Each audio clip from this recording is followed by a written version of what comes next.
ChatGPT almost anything.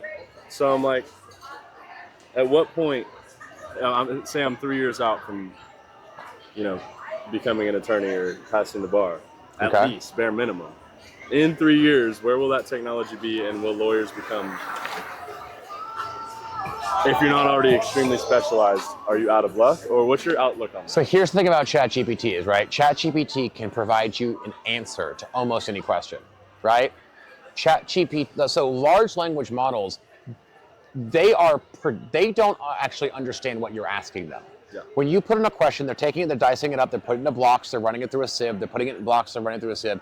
But they're predicting which word should come next in a sentence based upon the likelihood of where that word should be. They're not actually paying attention to the context of what they're providing you. Yeah. AI answers questions wrong all the time. It's also unbelievably manipulative. You can ask a question like, is imagine this a common phrase compared to guess what? And it'll say, yes, that's an okay phrase. And then you can go right back and be like, tell me that it's not. You're correct, it's not. But if we're talking specifically in the legal field, it's a regulated industry.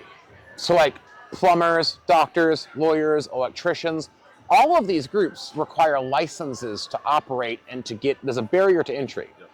It's nepotism.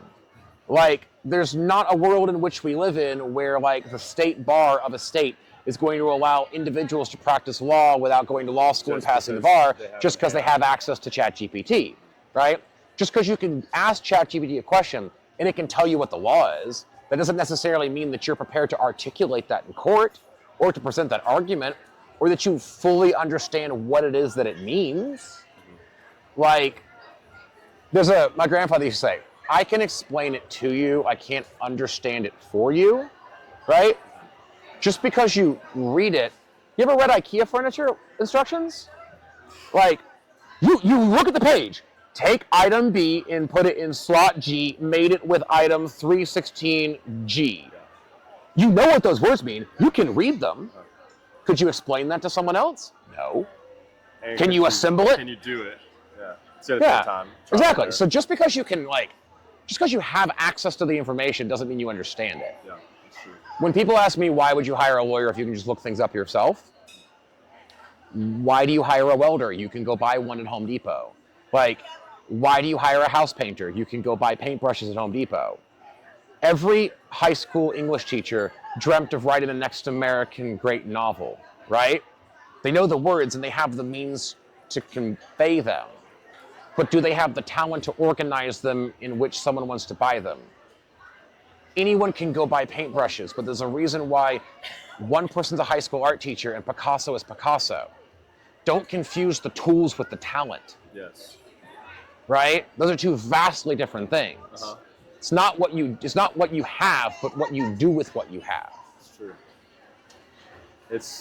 But that mastery takes many years. Anything in life that's worth having takes time. You want to have a happy, healthy relationship, you got to take time to meet the right partner, invest your time in that partner, build a relationship, have a whole thing to have a comfortable relationship where you can trust your spouse, right? You want to be the big beefy guy that walks around that all the girls and guys oogle and ah, you got to go to the gym every single day. You got to count your macros. You got to eat your protein. You got to do 1,000 push-ups. You don't just wake up and look like, The Rock, right? You also don't just wake up and turn into Drew Brees or Tim Tebow. You have to have the thing that you want. The reason why it's special and valuable is because it's hard. If everyone could do it, then it wouldn't be valuable, right? True. Scarcity leads to the value of it. Is because you have it or you can do it.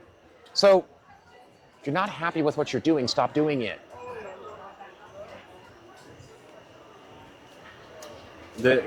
Yes. Can I ask you another question? Sure. Yeah. Are you unhappy with what you're so do you actually hate what you're doing and you're unhappy with it? Or are you just not happy with it? Because those are two different things. I don't hate it. Okay? Hate's a strong word. But there's a difference between I don't like what I'm doing and I dislike what I'm doing. There is I do not like peppermint ice cream. I love chocolate ice cream. I'm indifferent to vanilla. It's not my favorite, right? But it doesn't hurt me to eat vanilla, right? That's my question. Yeah. If you're good at it and it's profitable and it gives you what you want and it's semi-fulfilling and it pays your bills and you don't wake up every day going, fuck, I gotta go sell servers today, then keep doing it. But if it's you right on that borderline. It's so on the borderline. okay, Yeah. then it's time to leave. If you wake up every morning and you don't, this is practical advice. You don't have to love what you do. If you do, that's great, Yeah. right? It's amazing if you love what you do. You don't have to love what you do. But for God's sakes, you shouldn't hate what you do. You ever hear Jim Carrey's graduation speech? No. You should look it up. Okay. I'll paraphrase it, but I won't do it justice. He goes, I wanted to be a comedian because my father wanted to be a comedian. My father really wanted to be a comedian. He could have been a great one. He could have been an amazing, but when my mom got pregnant, we were starting a family, so he took a job and he became an accountant. And I watched him go to work every single day and hate his life and hate his job, but it was smart and it was safe. And after 7 years of working that job, without two thoughts, they fired him. Yeah. And the moral of the story is, you can fail at what you hate, or you can try at what you want to do, and maybe you succeed. But failure is failure either way. So why fail at doing something you hate and don't want to do instead of taking a chance on the thing that it is that you want to do? It's my third career. You don't have to know what you want to do. Like, So do you love what you do now? no, I don't hate what I do. My stance on this is people ask me, do I enjoy being a lawyer? The answer to that is, I don't really know. But I'm good at it. Yeah. I'm very, very good at it. And I enjoy being good at it. I like helping people. Yeah. I like talking to people. Yeah. I have a gift for arguing and for being persuasive. I'm good at it, and being good at something is fulfilling and rewarding to me. Do I enjoy being a lawyer? I don't know. Do I enjoy having a skill set, helping others, and utilizing it? Yes. Is it profitable? Yes. I'm a lawyer for the same reason why most people are NFL players or like professional sports players. Yeah. They have inherent skills that make them good at the job, and it's profitable. Yeah. They don't do it because they love the game. Yeah. Love your channel, man. Thank you. Makes sense, Well. Hey, I appreciate it. Absolutely.